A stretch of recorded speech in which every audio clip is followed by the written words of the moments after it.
Okay. Good evening, USA, International Canada, Long Island, aka Strong Island, plus the five spots of Brooklyn, Bronx, Manhattan, Staten Island, and Queens. This is your man G Money Stacks, aka the Gregory, the YouTuber, host with the most, missing the still lonely nomad, and of course, um, creator, unstoppable independent podcaster, and alongside with rookie podcaster of Laurelton, Queens, New York. And you're rocking with the and you're rocking and hanging out with me on the 218th episode of Off the Meat Rat Chainz New York podcast. That's right, 218 of this New York podcast episode right here. And we made it so far, which is crazy right here. But yes, live and direct from StreamYard and alongside with YouTube and myself is the Instagram live feed. So make sure you turn on your notifications for more details on when each episode is going to be dropping, and of course, when there's going to be new details based on whether I'm going to be dropping it on a certain day or whatever. But I may let you know on what's going to happen. But anyway, if you are new to the channel in the YouTube universe and you miss any previous episodes whatsoever, please feel free to go ahead and grab that subscribe button for me on the YouTube channel page of G Money Stacks 555, where you see all the New York episodes on there. And on top of that, leave a like and a comment along with the episodes, along with the topics that's being discussed. More video content, upcoming episodes, previous episodes, and of course, make sure you listen, stream, share, download these episodes. Yes, share the episodes, share the videos, and of course, download these episodes. And perhaps tell a friend to another friend, and of course, I will handle the rest at the end of the show. All right. Now, you can make a charitable donation to my Cash App to support this show right here and the other podcast shows that I do in my Cash App, which is G Money Stacks 555. That's $ capital G, lowercase MONEY, capital S, lowercase TACKZ 555. Once again, it's not about breaking the bank. It's all about doing the best you can on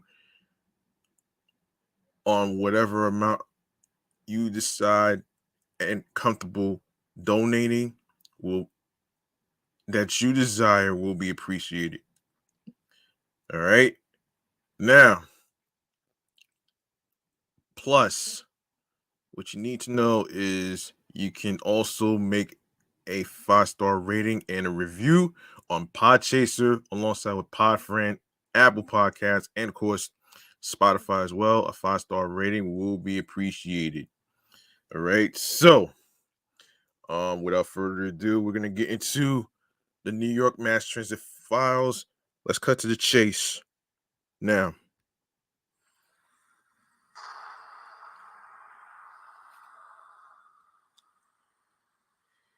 Yes, our first topic in transit news, as I could find it, of course. Yes, here we are. Yes, so the first topic in our transit news has to do with the BQE. Rihanna's administration on Tuesday rolled out an initial list of proposals for re-envisioning the Brooklyn-Queens Expressway, all of which would widen the crumbling cantilever section in Brooklyn Heights back to 3 lanes in each direction. The Department of Transportation unveiled 3 proposals at a visioning workshop for the city-owned triple-deck section of the BQE, which is Brooklyn Queens Expressway. Yes, in downtown Brooklyn, Dumbo and Brooklyn Heights, between Atlantic Avenue and Sand Street. After years of After years of dithering, while the Robert Moses era expressway rots away on the waterfront.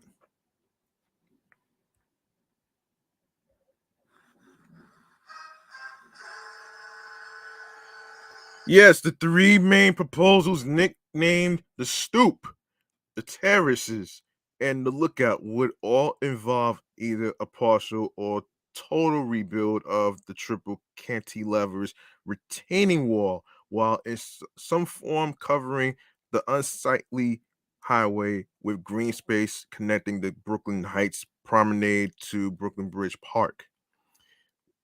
The administration wants to fast track um, the selection process and have a choice by the spring of 2023, just in time for the project to start environmental review, while the city can apply for grants made available through the federal infrastructure bill. One final series of outreach workshops with will take place in February as the city refines its plans. Give me a second. Yes.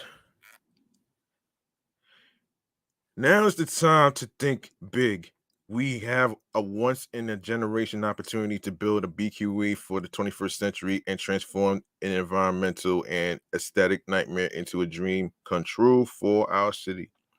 Mayor Eric Adams said in a statement, "This is just step one, but these concepts push the boundaries and fully explore what is possible for BQE Central, and we are excited to hear from New Yorkers as we determine which one will become a reality." The plans don't call for the restoration of 3 lanes of regular automobile traffic. Each proposal would still have 2 lanes in each direction dedicated to that use, while the third lane would be used either as a shoulder or as a bus or high occupancy vehicle lane. Streets blog, which first reported the news, noted that federal funding comes with stipulations about width.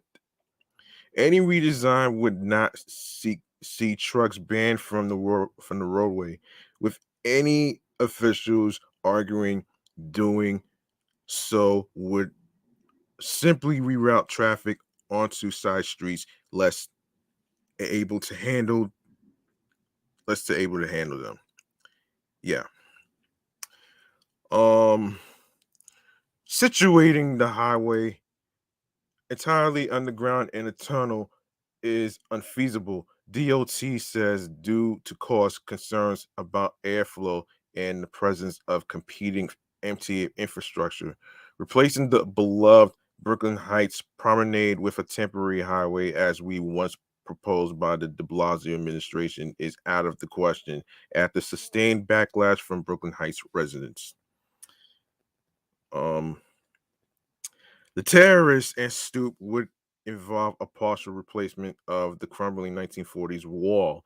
The terraces is most similar to what's there today, while the stoop would involve putting both directions of vehicle traffic on the same level. The lookout, meanwhile, would see a full replacement of the retaining wall, with the two directions of roadway stacked directly on top of one another. With the purview of those three options, DOT is considering a bevy of method of covering the highway with green space and connecting the promenade to Brooklyn Bridge Park, aiming to make the space less unsightly. The highway cannot be entirely covered due to regulations around ventilation and light support systems. All the proposals keep the highway open to the world on its side. The highway was considered state of the art when it was first built, but after decades of wear and tear, it devolved into a prime example of crumbling American engineering. Officials previously warned that inaction could lead to the triple cantilever becoming effectively unusable within this decade. Sheesh. Hold on a minute here. Shout outs to smm.david24. Thank you for viewing this. Okay, so here we go. In its waning days, the de Blasio administration cut the vehicle lanes on the triple cantilever from 3 to 2, promising this would extend its useful life by 20 years, but punted fundamental changes to his successor.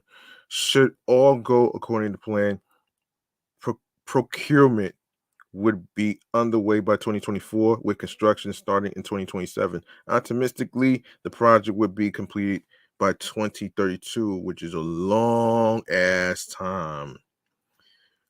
The triple cantilever has become much maligned in recent years, and many have called for the city to fully tear it down without replacing it. From advocates to powerful titans of industry, many of those people expressed dismay at the city's vision, arguing it wasn't actually the reimagining of the space officials had promised. This is our chance to truly reimagine how people move through the city and to repeal the legacy of Robert Moses, said Kathy Park Price, Brooklyn organizer at Transportation Alternatives. Any plan to redesign the BQE must be done with the explicit goal of reducing car and truck traffic. Rewidening the highway will just lead to more traffic, worse air quality, and more noise pollution. Returning to the status quo should not be an option. Brooklyn Borough President Antonio Reynoso critiqued the plan as too narrowly focused on the cantilever section, which is owned by the city, and ignoring the state-owned sections to the north and south. What was initially presented as the comprehensive approach to re-envisioning the entire BQE corridor has quickly devolved into a process that is focused solely on the city-owned cantilever portion of the expanse, said Reynoso. This approach sidelines the environment justice communities that have been negatively impacted by the BQE for decades. The Brooklyn Heights Association, a neighborhood civic group, took exception to the idea of the plan as visionary. We have been advocating for a visionary plan for the BQE corridor that will demonstrate that our city can lead on transforming our infrastructure to meet the future, said Laura Burnback of the Brooklyn Heights Association on Twitter. Folks, what we saw last night isn't it. Yeah. Okay, in other transit news that we need to talk about, hang on a second. In other transit news that we need to talk about here is, let me see. Yes, Roosevelt Island, yes. Roosevelt Island Bridge. Biking across the Roosevelt Island Bridge just got a whole lot easier and safer thanks to the completion of the DOT pilot program to install a weather-resistant bike lane covering the span that connects Roosevelt Island in Manhattan to Astoria in Queens. I hated riding across the bridge so much that I thought it was time to do something about it, said Paul Crickler, a cyclist and co-chair of the Roosevelt Island Community Board 8 committee. Speaking at a news conference on Friday on the Manhattan side of the bridge, Crickler said that safety was a key reason for the project. Cyclists were getting punctured tires all the time from riding on the metal grating, he said, adding, I'm thrilled that the cheese grater has been covered in the bike lanes. No slipping. Thank you, DOT. The cheese, the cheese grater, like, oh shit. The cheese grater light material that Crickler spoke of was the very same metal grating that vehicles drove over the drawbridge, and before the completion of this project, bike riders also had to navigate the metal grating, which could be particularly hazardous in bad weather. Constituents and transportation leaders alike had been asking council member Julie Menon to address the unsafe conditions for bike riders across the bridge. As part of a as part of a pilot program, the city's Department of Transportation, working with both council members Menon and Julie Wan, used new materials to cover the metal grading of the bike lane, thereby improving both safety and rideability. The materials never before used in the city were ordered from England at a cost of about $100,000 and comprised of more than 300 panels made of a fiber reinforced polymer, complete with flexible um, delineators to separate the bike lane from vehicular traffic. The DOT said that the bike lane's surface had to be durable enough to stand up to weather and construction loading, while providing enough grip on the surface adequate for cyclists in inclement weather. The agency installed the panels in October and recently completed testing in a variety of conditions. DOT Manhattan Borough Commissioner Ed Pincar Pincar, oh man, called the project an engineering challenge to figure out both what type of metal to use and also how to fasten the panels to the bridge. We are grateful both for the creative collaboration with council members Menon and One, as well as the hard work of the DOT Bridges team who got this done. Menon, who had just finished a ride across the bridge's new bike lane with One, said the DOT had been very responsive in seeing the project to completion. We're very thankful to the DOT for getting the job done, she said. It was a great collaborative effort and enormous win for NYC, she said, adding that her ride over the bridge was fantastic. Um, One noted, in quote, it was very important for people to have access to green space, especially during the slamdemic. This project will allow bikers to ride in ease and comfort, she said, joking. You no longer have to worry that you might slip off the bridge and fall into the river.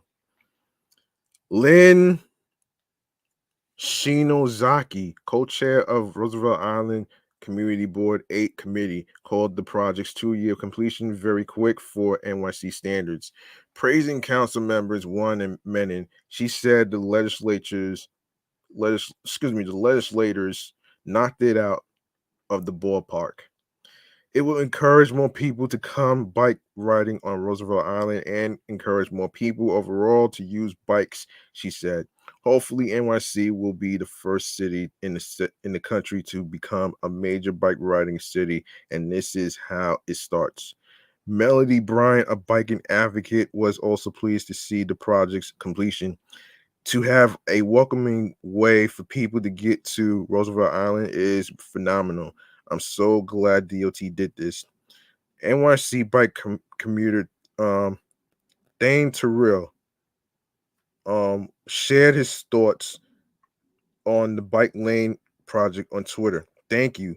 That metal grate was scary. Even for experienced riders, the idea of possibly falling into the car lane was not a pleasant one. I'm glad it's being addressed. Okay, let's see. Let's see what we got going on for the agenda. Okay. Yes, so um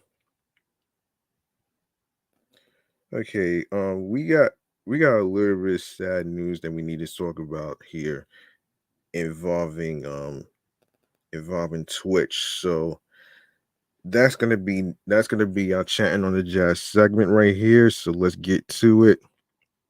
Let's get to it right now.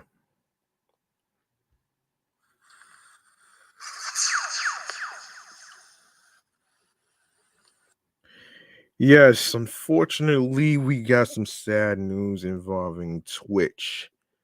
Um, yes, yes, we gotta talk about this though. Um, okay, so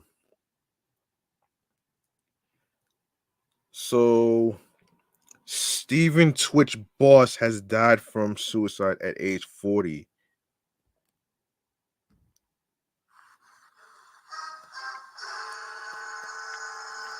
It is with the heaviest of hearts that I have to share. My husband Stephen has left us. Boss wife Allison Holker, boss, age 34, confirms exclusively in a statement to People.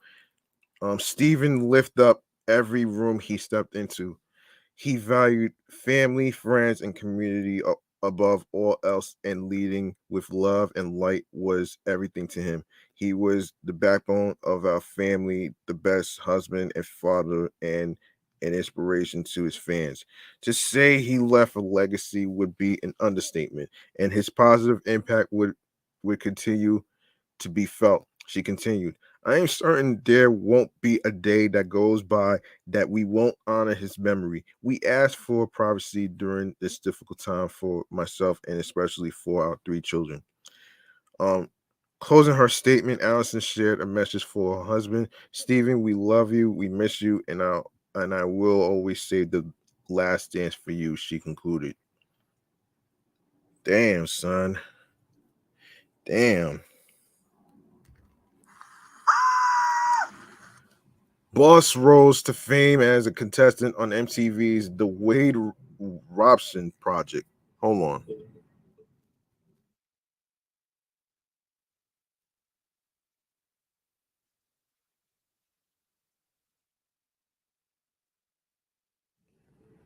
Yes, MTV's The Wade Robson Project before becoming a runner-up on Star Search. He later competed on So You Think You Could Dance in 2008, ending season 4 as a runner-up and later returning as an all-star. He was a judge when the show returned in 2022. In 2014, Boss joined the Ellen DeGeneres show as a guest DJ. He eventually became a permanent fixture on the series and was elevated to co-executive produce status in 2020. Um, the late star previously co-hosted Disney's Fairy Tale Weddings with Allison. He also appeared in many high-profile films and shows, including Magic Mike, Double XL, Modern Family, and Step Up All In. Off screen, Boss frequently posted fun dance videos with wife Allison, who also competed on So You Think You Could Dance on social media. Their kids would often join the pair in their dance video posts. Boss is survived by his wife Allison as well as children Zaya, age 3, Maddox, age 6, and Wesley, age 14. Um, of course, this is a developing story. Okay, so if you or someone you know is considering suicide, please contact the 988 suicide. Excuse me, the 988 Suicide and Crisis Lifeline by dialing 988 text strength to the crisis text line at 741-741 or go to 988lifeline.org. That's 988lifeline.org. And sleep empowered to Twitch. All right. So anyway, so let's see what's on the agenda here. Yes. Yes. NYC students. Let's go to that story. NYC students. Let's go to that one. Um yes, NYC students are scared. And I don't blame them. So here's what's happening.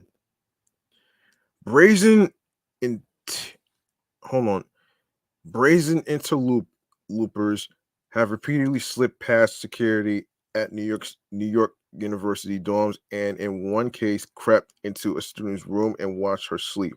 On November 20th, an intruder jumped a turnstile in front of a guard and trailed 20-year-old junior um, Kafira Freeman, who unsuccessfully tried to hide from the stalker in the building's laundry room before fleeing to her own room.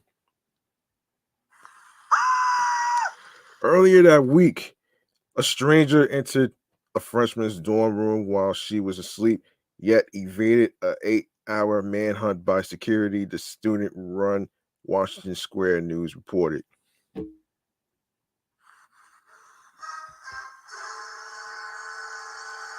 Ah, man. Another individual managed to sneak into two separate dorms on November 1st. The paper noted no students were harmed in any of the incidents. Thank goodness. Um, that's yeah. Hold on a second. Hold on. All right, so now I'm in this small group of so to say victims, Freeman told the Post, adding that she began therapy following her terrifying encounter. It's like, okay, how many more before something serious happens? Police and campus security um, records show reports of trespassing at dorms on at least 4 occasions in November. Students are required to tap an ID on turnstiles to enter their residence halls, or can have their ID scanned by a guard and show their COVID compliance pass to be let through. WSN noted that in one case, a trespasser may have entered the building through a loading dock. I almost feel safer not living in the dorm, said Aishi Gupta, a 21-year-old senior who now lives in an off-campus apartment. NYU students are paying so much tuition and the dorms are so expensive, and to not feel safe in them is kind of unacceptable. Yearly tuition and housing at NYU run a whopping $78,440. I wish NYU would give us more of a protocol to follow if people break in, similar to how they have safety procedures in case of fires, said freshman Alexis Barty, age 18, excuse me. She said she was moderately scared in October when an outsider managed to follow her and her roommate to their floor. NYU spokesman, excuse me, John Beckman said that the university president Andrew Hamilton has ordered a review of residence hall security protocol in light of the recent rash of trespassers. These are our students' homes, and our aim is for students to feel safe and secure in them, he said. Man, this is so unheard of, man. This is actually the first time I'm hearing about this, though. I'm actually glad I didn't go to a fancy 4-year college because the dorms are so expensive, especially not just in New York, but other states too. And to have a bunch of weirdos creeping in women's dorm rooms and stuff, it's just flat out wrong, man. Like seriously, if you it's one thing to actually want to talk to a woman and stuff like that. You just got to go there with confidence. That's one thing that's different. But this one right here is just it's just plain terrible right there. So they really need to NYU need to tighten up their security. They really do need to tighten up their security, especially around the docks. They really need to tighten up, man. Seriously. Man, they really need to do that. So this is just so crazy. Um, yes. So hang on a second, man, as I take this off.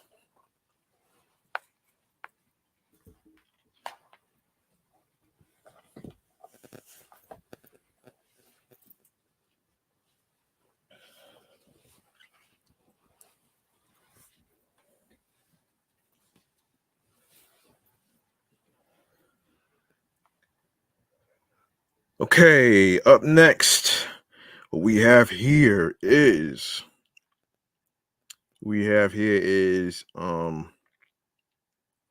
okay, we're gonna light some shit up though, man. All right, let's get to Kendrick Lamar.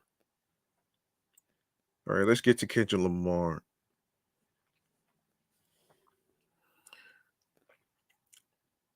That shit is no joke, man. Anyway, Kendrick Lamar closed out the third night of the Yasalam F1 concert series at this weekend's Abu Dhabi Grand Prix with a stunning performance of some of his biggest hits. On Saturday, which took place November 19th, uh, the PG. Lang MC made an appearance at the Formula One F1 motor racing event at the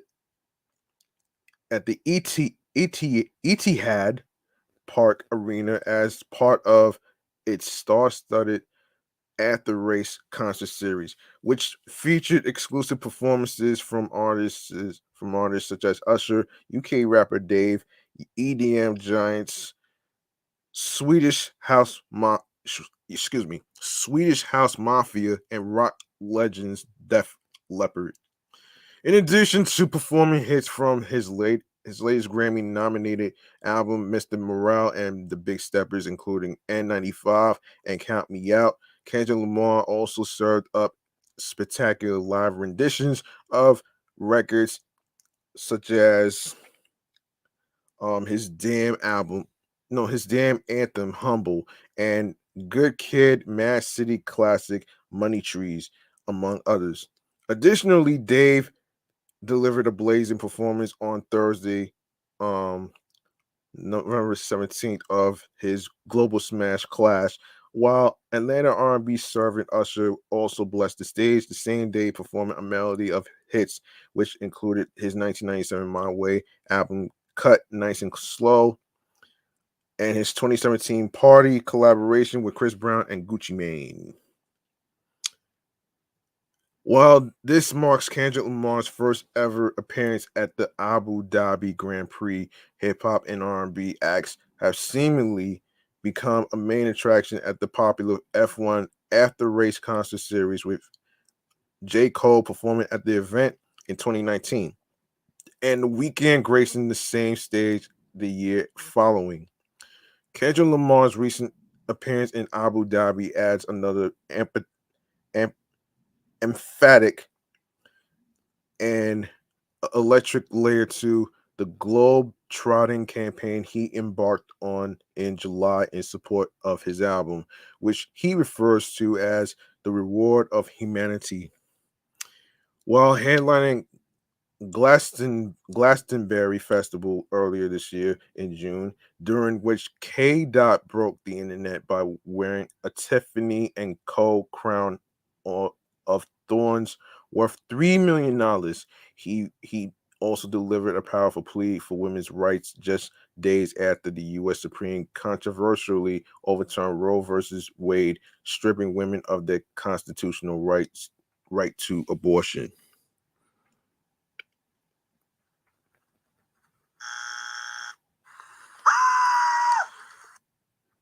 Kendrick Lamar also delivered an intimate performance for Jay-Z and Beyonce in New York last August, and followed up in October with his performance at the Accor Arena in Paris, which was also live streamed by Amazon Music. Meanwhile, Kendrick Lamar was recently named um,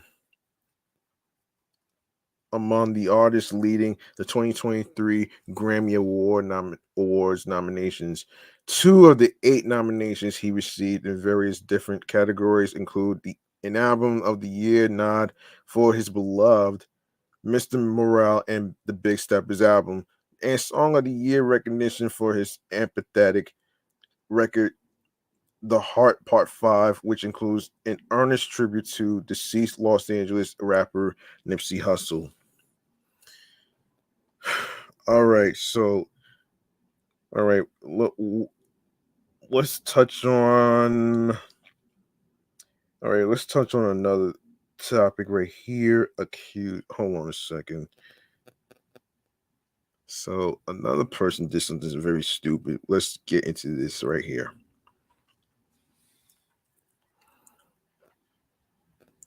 All right, so an accused drug dealer nabbed after an undercover bus turned fatal in Manhattan last week was acting as security for the deal, according to new court papers.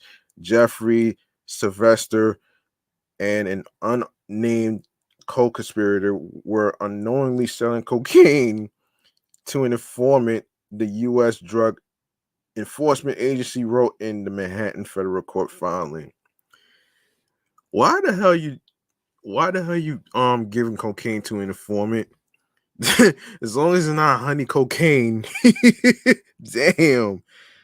That'd be crazy right there. Sylvester had made the trip from Philadelphia to the Big Apple to bring $15,500 in cash to the co-conspirator, who then mentioned he was about to do a drug deal and asked Sylvester to stay and act as security, prosecutors contend.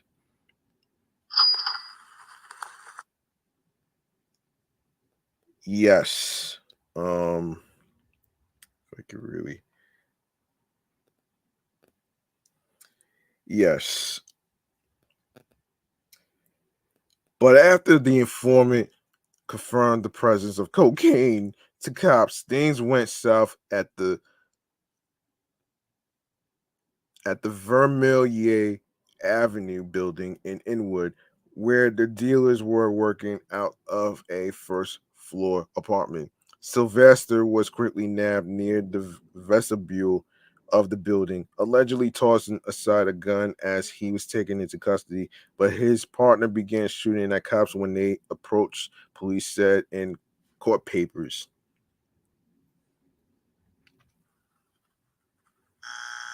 The officers returned fire with a bullet from what is believed to be an NYPD gun, striking down the trigger happy dealer, sources previously told the Post. The operation was carried out by a long-standing federally funded joint task force comprised of 15 agencies, including the NYPD, the DEA, Homeland Security, and IRS Criminal Investigation Division, the Bureau of Alcohol, Tobacco, Firearms, and Explosives, and others. Sylvester and the co-conspirator were considered major players in the city's mid-level drug trade, sources said. Sylvester was held without bail. His lawyer didn't immediately return a message seeking comment. Stupid is and stupid does, man.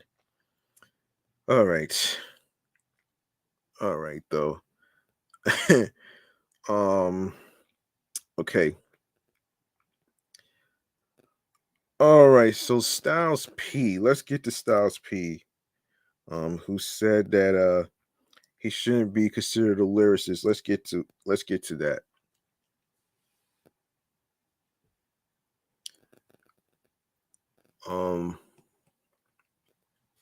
Okay.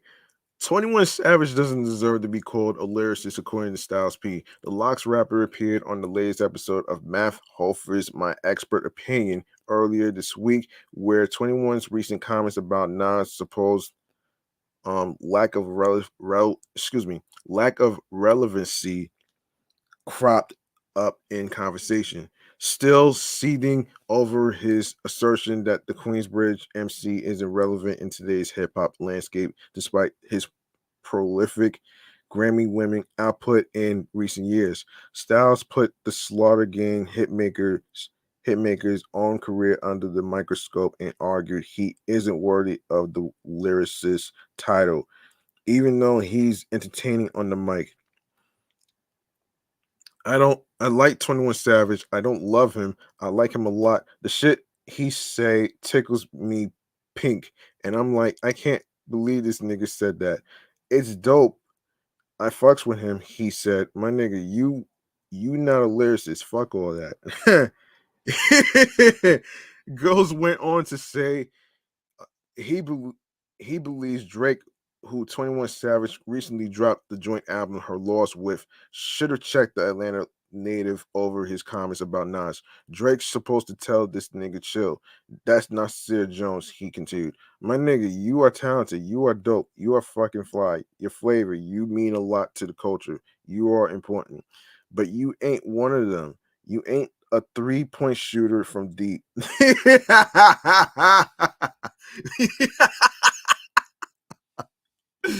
Oh, the basketball analogies, man. That's funny. The basketball analogy and metaphor. Wow. Oh, oh man. Nas is. Drake's supposed to say, I am. Kendrick is. Cole is. You are not. Leave him alone. That is our OG. Styles P conceded that 21 Savage most likely doesn't give a fuck about what he has to say and speculated his controversial remarks were spurred by cameras and money influencing people to say things they wouldn't otherwise say to a person's face. The Yonkers native also admitted that he himself doesn't hold all of his hip hop forefathers in high regard, but wouldn't publicly disrespect them in the way that he believes 21 did towards Nas. There's a lot of legends I think suck lyrically, he added. If you older than me, my peer, or younger than me, there's some of y'all niggas that I will run circles around. You don't even deserve to be next to me. But if you earn your keep, guess what? I'm gonna step right here. Who the fuck I am egotistically to step on that? 21 Savage contentious comments came during a clubhouse call in November, shortly after the release of Nas King's Disease 3 album with Hit Boy. I don't feel like he's relevant, he said during the discussion about veteran rappers. He's not relevant. He's just a loyal fan base and he still makes good ass music, but relevant now. The Savage Mode already I already talked about this actually. The Savage Mode rapper clarified his comments on Twitter, writing, I would never disrespect Nas or any legend who paved the way for me. Y'all be trying to take stuff and run with it. But that didn't stop the flood of criticism, with Hit Boy, Kodak Black, Fabio Foreign, and others slamming 21 Savage for his remarks. Actor, director, Michael Rappaport. I already, yeah. Yeah, I didn't do this. I didn't do Styles P joint. So that's crazy. Michael Rappaport, a fiercely outspoken champion of golden age hip hop, labeled 21 a cat in the hat rapper. Oh man. Nas, on the other hand, saw the controversy as an opportunity to bridge hip hop's generational divide by joining forces with 21 Savage on the song One Mic, One Gun, which dropped by surprise on November 29th. The two had actually been planning a collaboration before the backlash. Way before all that other shit happened, we've been figuring out how we was gonna do a song before this. 21 revealed during a clubhouse call following the song's release. He's been telling me he was a fan of my shit. I've been telling him the same thing before all this shit happened. That's why he didn't take what I said in no disrespectful way, because he knew what I was trying to say. I'm not even that type of nigga. Yeah, right. Yeah, right. And I'm actually glad that Styles P actually called him out on that one, man. So that's just an understatement right there. So so so there it is. Let me make some noise for Styles P.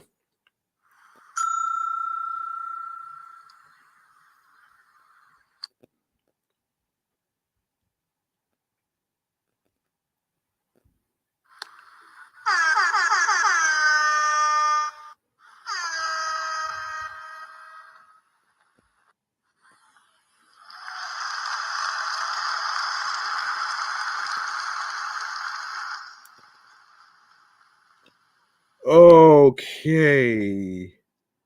Okay. Up next for this topic right here. Now I didn't get a chance to talk about Rihanna being in the Super Bowl.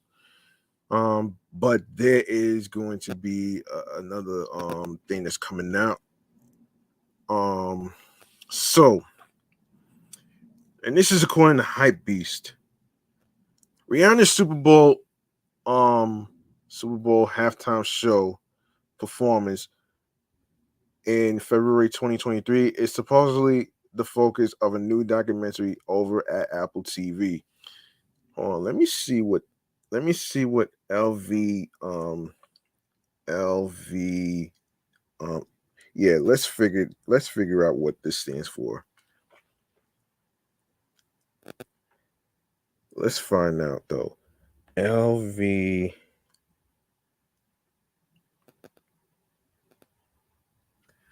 LV number. Let's see. So this is, hold on a second. This is 56. 56. I think this one here is 57. Okay. Okay, 57. That's what it is right here. Okay. Gotcha. Gotcha. 57. All right. 57. Yes, here it is. Yes, Rihanna's Super Bowl 57 halftime show performances in February 2023 is supposedly the focus of a new documentary over at Apple TV. Sources claim that the streamer shelled out millions of dollars for the docu, which which will follow Ree's journey back to music after giving birth to her and ASAP Rocky's child earlier this year. She will be recording during rehearsals and meetings in the lead up to the big night and give an insight into what her life is really like now that she is returning to pop as a mom. An insider alleges Rihanna is a massive force to be reckoned with when it comes to music, and so Apple had paid millions. There's a massive appetite for everything to do with Rihanna, especially as this will be her major return the major stage to the stage for the first time in years. The source added, the Super Bowl is one of, if not the biggest stages in the world. So her show was always going to be huge. Add on top, add on top of that, it's a live comeback and the pressure is immense. She is keen for the world to remember why she is one of the greatest performers of all time. The documentary could beat the special project the artist and businesswoman was hinting at in early November after she confirmed that she currently does not have plans to release an album anytime soon. If I'm going to leave my baby, I'm going to leave my baby for something special, Reed said of her decision to perform. It was now or never for me. Elsewhere in music, of course, Iggy Azalea has sold her masters and publishing catalog for a hefty eight-figure sum. Well, congratulations to Rihanna for being on the Super Bowl 58 halftime show.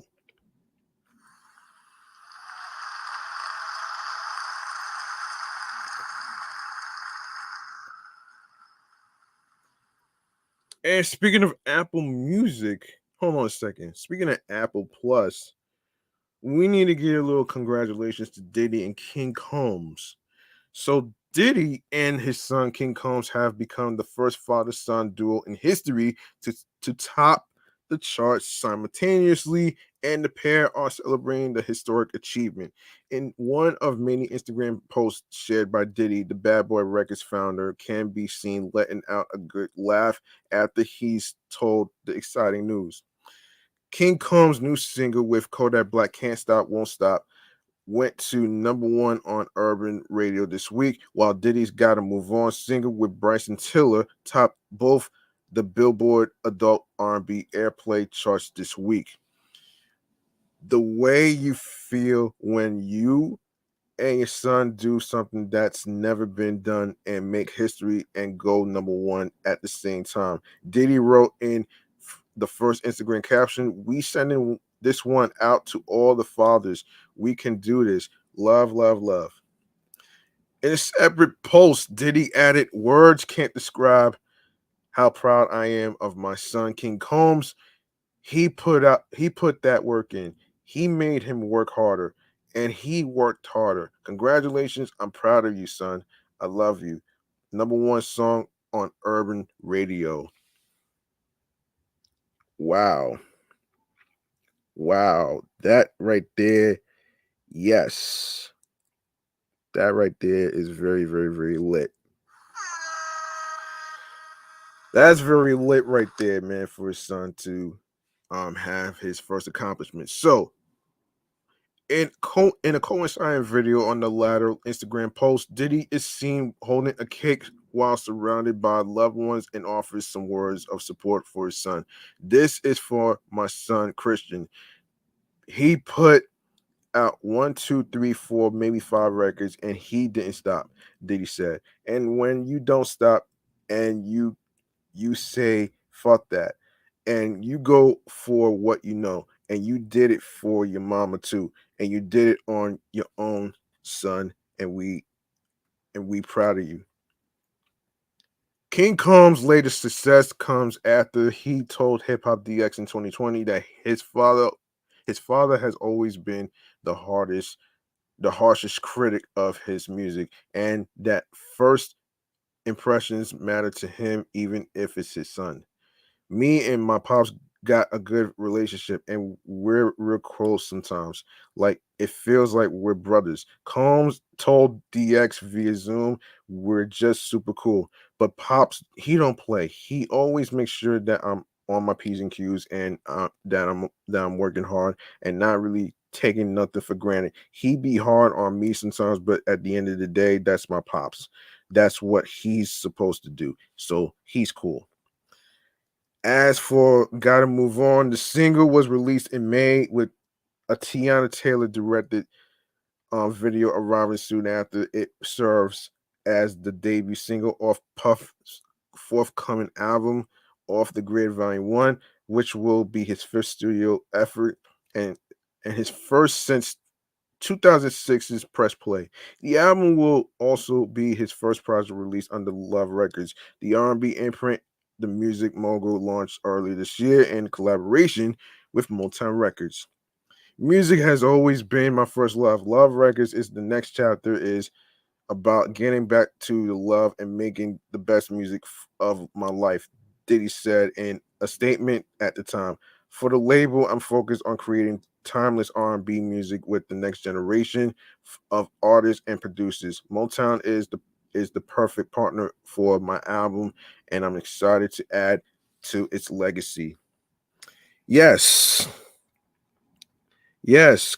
Congratulations to King Combs and Diddy being number one as a father son duo in the Billboard charts.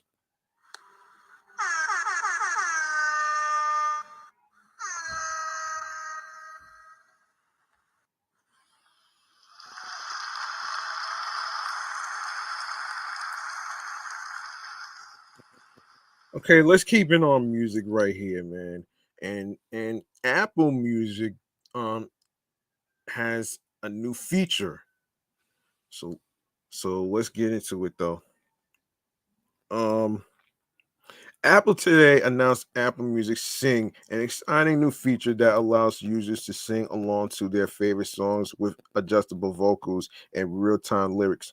Apple Music Sing offers multiple lyric views to help fans take the lead, perform duets, sing back up, and more, all integrated within Apple Music's unparalleled lyrics experience coupled with an ever expanding catalog that features tens of millions of the world's most singable songs. Apple Music Sing makes it fun and easy for anyone to participate however and wherever they choose. Apple Music Sing will be available later this month to Apple Music subscribers worldwide and can be enjoyed on iPhone, iPad, and the new Apple TV 4K. Apple Music's lyrics experience is consistently one of the most popular features on our service, said Oliver Schusser, Apple's vice president president of Apple Music and Beats. We already know our users all over the world love to follow along to their favorite songs. So we wanted to evolve this offering even further to enable even more engagement around music through singing. It's really a lot of fun. Our customers are going to love it. Apple Music Sings includes adjustable vocals. Users now can have control over a song's vocal levels. They can sing with the original artist vocals. They, take the lead or mix it up on millions of songs in the Apple Music catalog. Real-time lyrics, users can sing along their favorite songs with animated lyrics that dance to the rhythm of the vocals. Background vocals, vocal lines sung simultaneously, can animate independently from the main vocals to make it easier for users to follow. Duet view. Um, Hold on.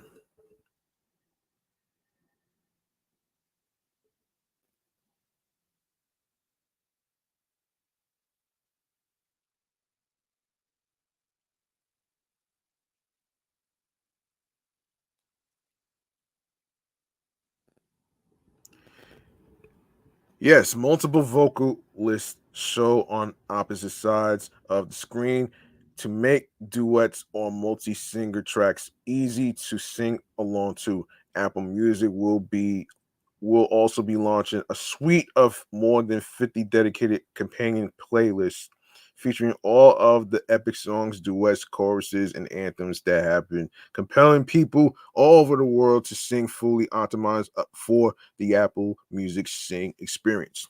Availability: Apple Music Sing will be available later this month for Apple Music subscribers worldwide.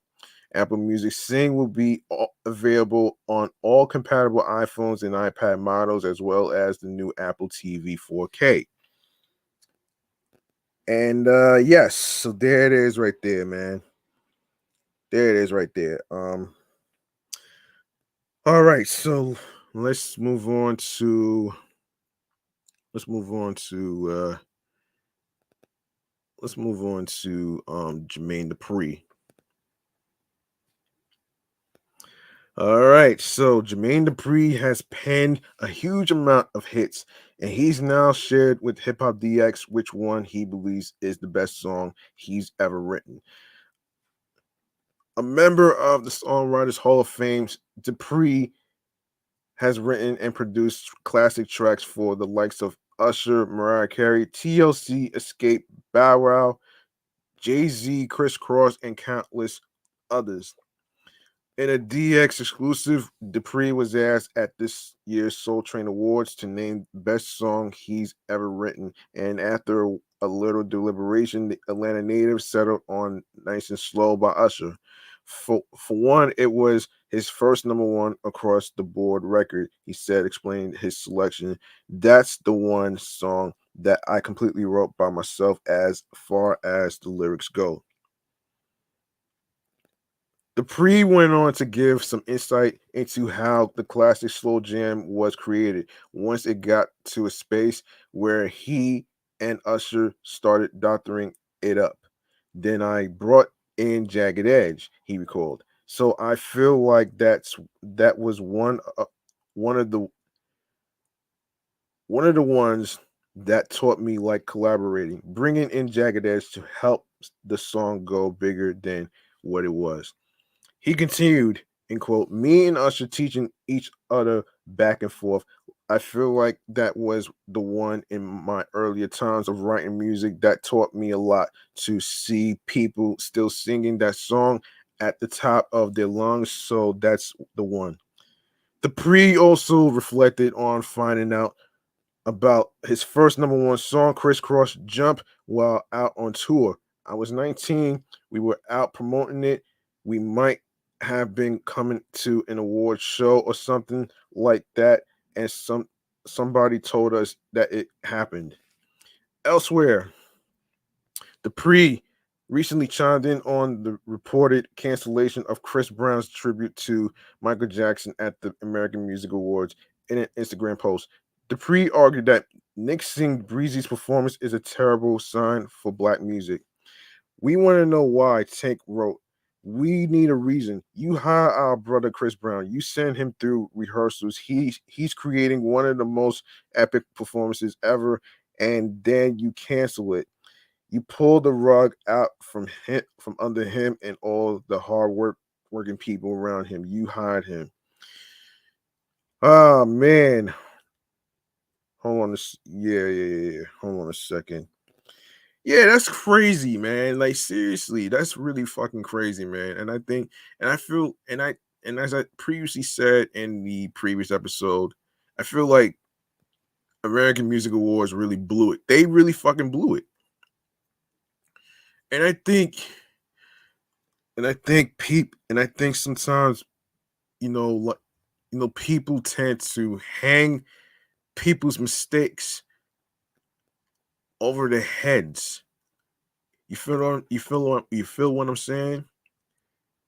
When you do that, it's like you're making it sound like you perfect, like you never made a single mistake in your life. Like, come on.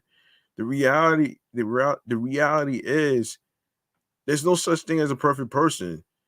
Everybody was born with imperfections, man. The shit is getting ridiculous right now, man. Like seriously, like, let the guy live, man. Like let the guy Chris Brown live. Seriously.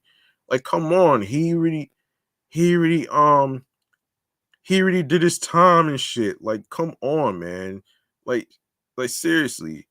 Like we all need we as Kelly Rowland and Jordan Sparks was saying that we all need grace sometimes, and we all sometimes need to.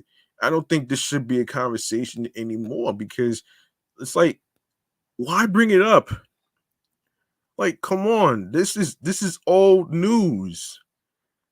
All right, we already know what he did, but he paid the price by doing time anyway, man. Like, come on, like for those of you who made, for those of you who think that that that is never okay to get redemption for past mistakes or whatever and to just belittle the guy or whatever, that's just not fair, man, and that's just not right, man. That's just being hypocritical, man. That's hypocritical. That's being hypocritical right there.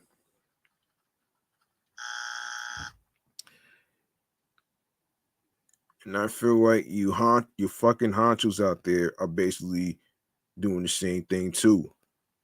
I bet you every single person, including some of you, may have made mistakes too. So why are you like basically condemning a guy, Chris Brown? And I'm pretty sure y'all the same motherfuckers who were condemning Will Smith anyway, which I'm not gonna get into. But the point I'm trying to make here is the point I'm trying to make is everyone is entitled to redemption as human beings. And you know what I'm saying? And I believe in redemption. Shit, I made mistakes myself, but I'm not gonna keep holding that over my head for a very long time. Look, the whole world is not going to stop because one person made mistakes, man. Life goes on, man, and you should too.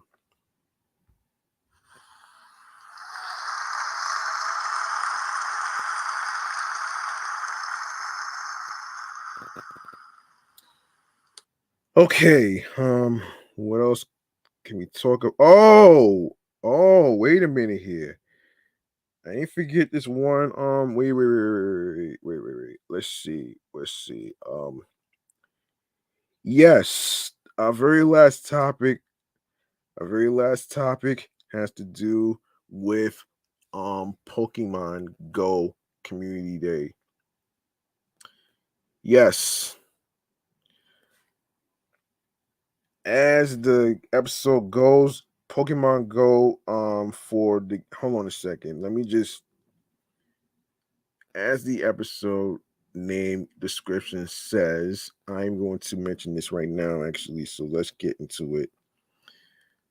So, um so the name of the episode in 218 is Pokemon Go for the video gamers. Yes, how about that? All right, um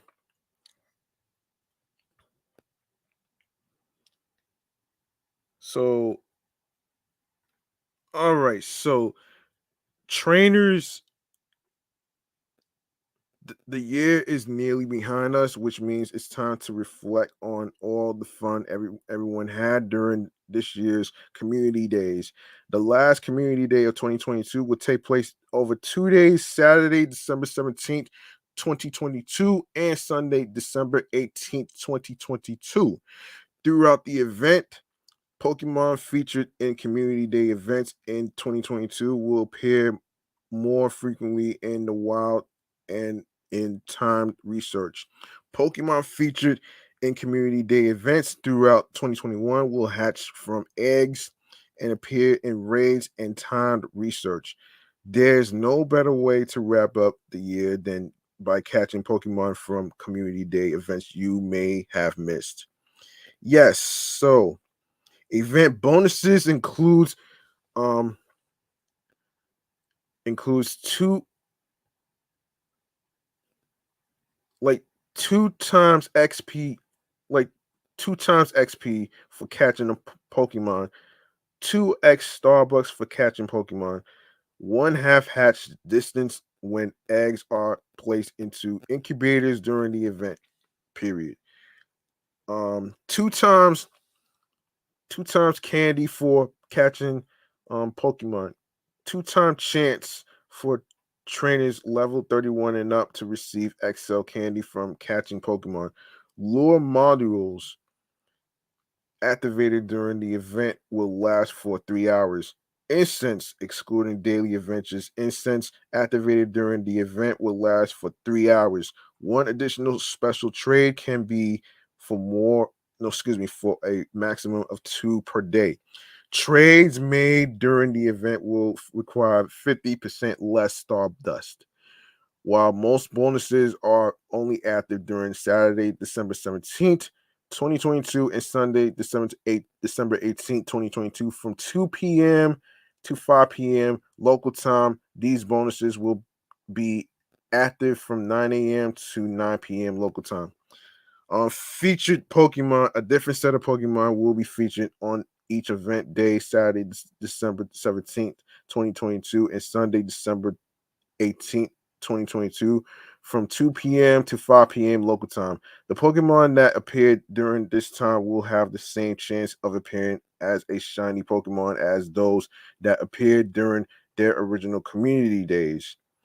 Outside of these times, any of the featured Pokemon may appear from 9 a.m. to 9 p.m. local time on either Saturday or Sunday. The following Pokemon will be featured on Saturday, December 17th from 2 p.m. to 5 p.m. local time. Um, Sandshrew, Alolan, Geodude, Hop Pip, Spew, Stuffle. The following Pokemon will be featured on Sunday, December 18th from 2 p.m. to 5 p.m. local time. Teddy Ursa, Galarian Zigzagoon, Starly, Raggenrola, Litwick, and Dino. Lucky trainers might encounter the following Pokemon on either day. You got Bulbasaur, Dratini, and Mudkip. If you are lucky, you may encounter a shiny one. Raids. The following Pokemon will appear in raids, 1-star raids. Um, Mac Hop, Evie, Rosalia, Swablu, Dusko, Shinx, Gibble, Snivy, T Pig, Oshawott, and Fletchling. No, Fletchling. If you're lucky, you may encounter a shiny one. Now, eggs. I don't know about all that. Anyway, I'm not even sure about all that. But feature attacks. The following feature attacks will be available when evolving to the following Pokemon, except Ursa Luna on Saturday, December 17th, 2022, and Sunday, December 18th, 2022, from 9 a.m. to 9 p.m. local time. Venusaur, evolve Ivysaur. During the event to get a Venusaur that knows the charge attack frenzy plant. Sandslash, evolve Sandshrew during the event to get a Sandslash that knows the charge attack night slash. Alolan Sandslash, evolve Alolan Sandshrew during the event to get an Alolan Sandslash that knows the fast attack Shadow Claw. Mac, no, no, hold on a second. Machamp, evolve Machoke during the event to get a Machamp that knows the charged attack payback.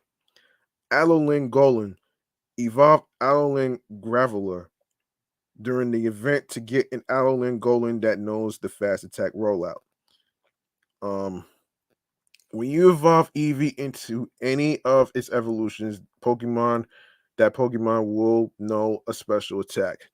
So, Vapor Eon, Scold,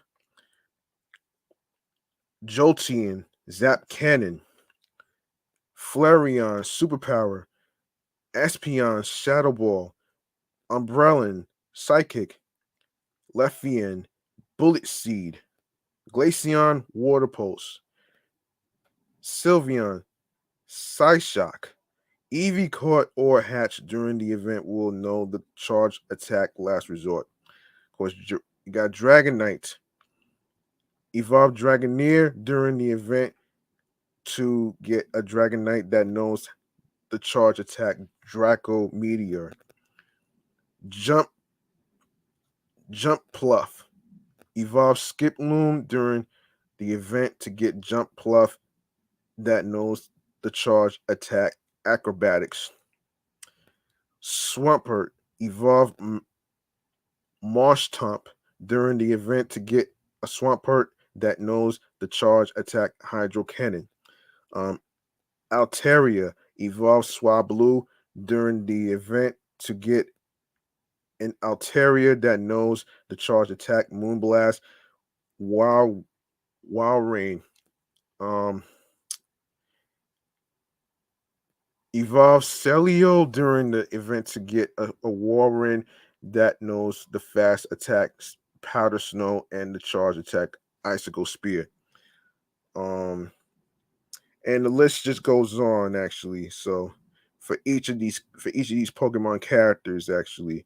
So I'm not sure exactly how this is gonna go, but you could actually follow these people in Twitter, you have YouTube, you have Facebook, you have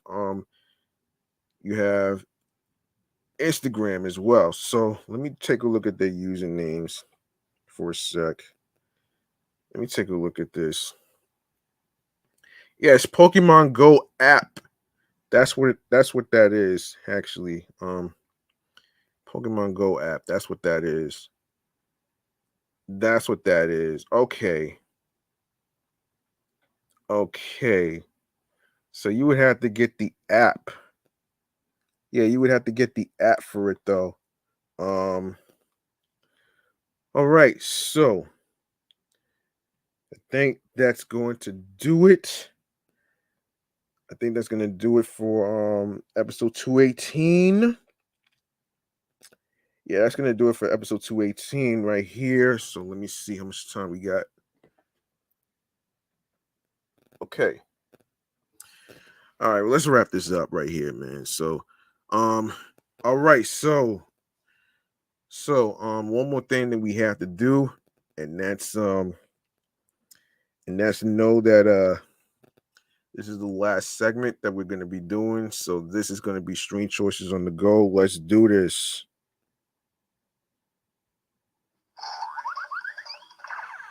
Y'all know what to do. All you need to do is show some love by following Off the Meat Rack Chainz New York podcast on Facebook and Instagram, alongside with my Sports Edition show. Excellent Fun Vibrant Talks podcast is what TLKS stands for. And the review show, Meticulous Vibe Juice podcast. And of course, you can follow your homie right here, G Money Stacks, on the gram, which is G Money Stacks 555 in Queens, New York. And the most important thing too is to turn your notifications on the gram so you know when each episode is going to be dropping. And I do promise that I am going to actually make sure whatever last minute thing comes up and whatever episode that I didn't get a chance to drop on a specific day will be dropped on the next time. So turn your notifications, know when each episode is going to be dropping, and I will like I said, I'll let you know what's happening. So there you have it right there, man. And in the meantime, go to the link in bio where it says Linktree / G Money Stacks 555. You're gonna see a whole list of audio streaming platforms, including visual, and which includes leaving a voice message on anchor.fm / G Money Stacks / message.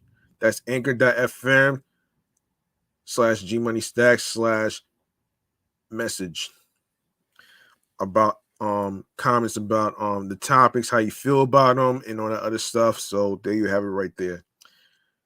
Yeah, and so there you have it right there. Hold on, I want to actually look up the definition of what Pokemon Go Community Day is. For those of you who may not know, I will fill you in. What is Pokemon Go Community Day? Yes. And of course, let me just fill you in real quick on what that is. So Pokemon Go Community Day offers opportunities for trainers to catch exciting Pokemon, earn lots of candy, teach their Pokemon feature attacks without having to use an elite TM, and benefit from incredible event bonuses. Ooh. Yeah, so this is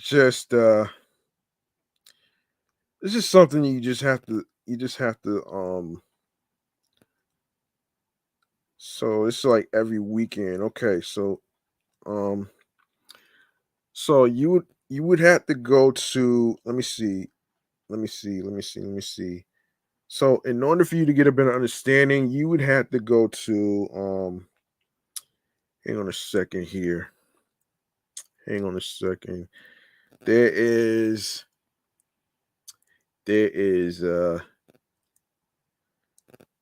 okay. So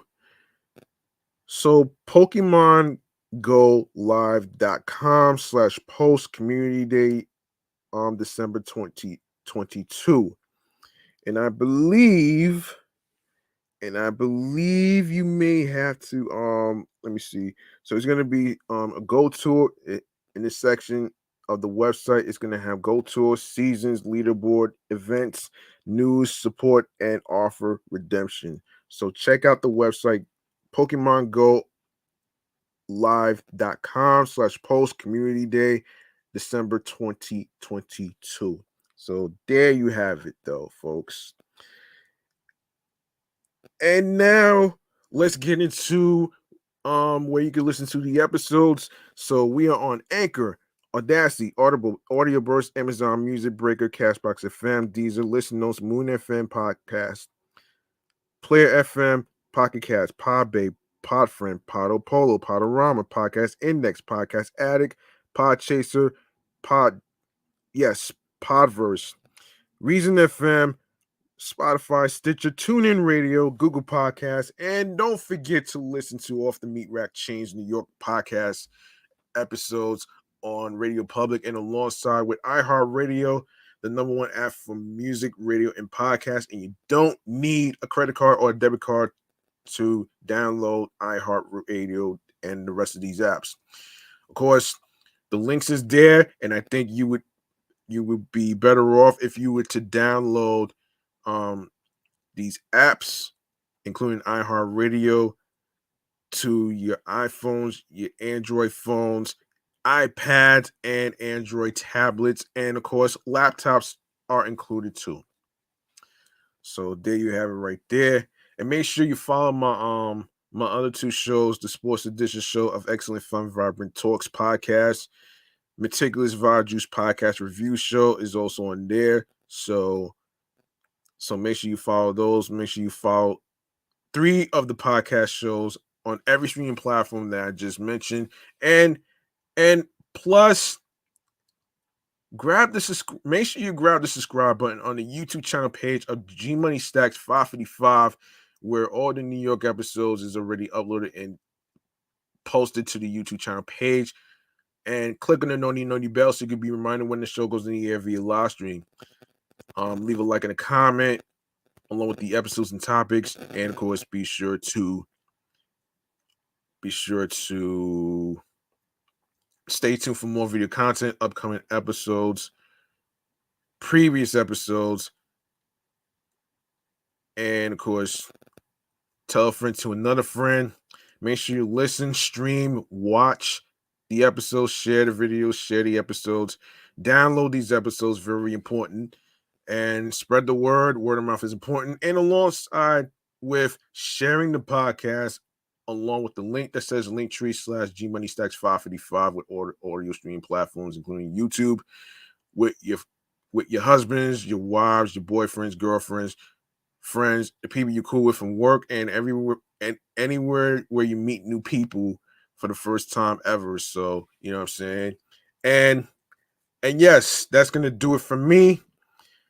I'm your man, G Money Stacks, aka the Gregonator. Thank you very much for listening and tuning in and rocking with me on the episode 218.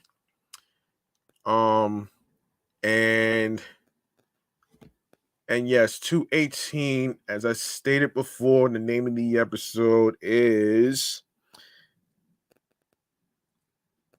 Pokemon Go for the video gamers.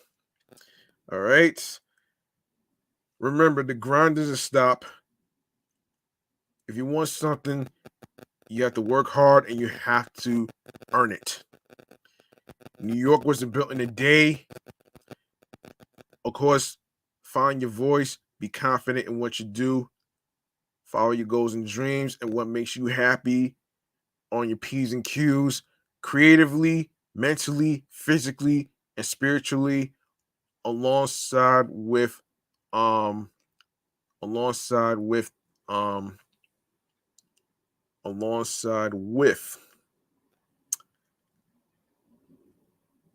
what gets you into your zone, alongside with tunnel vision. Be confident. Consistency is important in what you do. So don't let anybody stop you. All right. That's going to do it. G Money Stacks, aka the Gregonator, is clocking out. I'm out of here. And I hope y'all enjoy yourselves and the rest of your weekend. Peace and one love, and have yourselves a good night, folks.